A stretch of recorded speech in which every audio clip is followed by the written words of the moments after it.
భద్రం be careful brother, బట్టతలకు విగ్గే better. పూర్తి వివరాలకు చదవండి రేపటి సాక్షి దినపత్రిక. వాయుగుండం ఎఫెక్టు నేపథ్యంలో కాకినాడ జిల్లా అధికార యంత్రాంగం అప్రమత్తమైంది.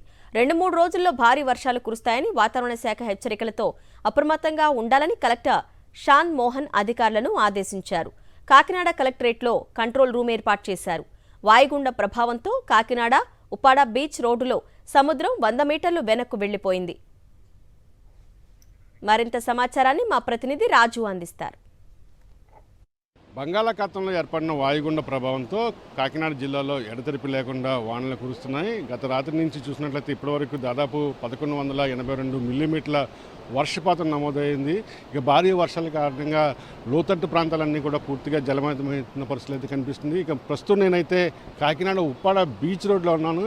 ఎప్పుడు కూడా బంగాళాఖాతంలో ఈ తుఫాన్లు కానీ వాయుగుండం ఏర్పడినప్పుడు ఈ ప్రాంతం అంతా కూడా పూర్తిగా అల్లకొల్లాలంగా ఉంటుంది. అయితే ప్రస్తుతం అయితే అందుకు భిన్నంగా ఇక్కడ బీచ్ రోడ్ కనిపిస్తున్న పరిస్థితులు మనం విజువల్స్లో చూసుకోవచ్చు. దాదాపు 100 మీటర్ల వరకు వెనక్కి సముద్రం వెళ్ళిపోయింది.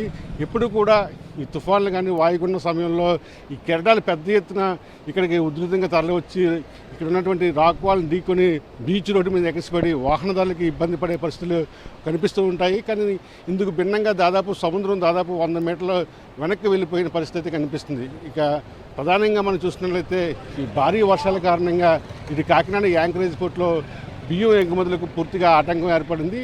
ఈ నేపథ్యంలోనే ఇవాళ రేపు కూడా బియ్యం ఎగుమతులు నిలిపివేసినట్టుగా పోర్టు అధికారులు సూచించారు. ఈ నేపథ్యంలోనే బియ్యం ఎగుమతుల కోసం వచ్చినటువంటి విదేశాలకు చెందిన 3 నౌకలను మనం విజువల్స్లో చూసుకోవచ్చు. 3 నౌకలు కూడా కాకినాడ తీరానికి సమీపంలో లంగరు వేసి నిరీక్షిస్తున్న పరిస్థితులు ఇక్కడ చూసుకోవచ్చు.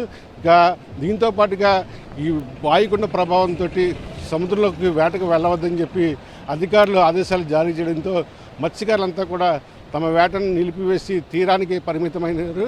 ఇంకా దీంతో పాటుగా ఎగువ ప్రాంతాల్లో ముఖ్యంగా కురుస్తున్న వానలకి అటు సాగునీటి ప్రాజెక్టులు ఏవైతే ఉన్నాయో ఏలేరు పంప ప్రాజెక్టులోని పెద్ద ఎత్తున వరద నీరు చేరుకుంటున్న పరిస్థితులు కూడా కాకినాడ జిల్లాలో కనిపిస్తున్నాయి.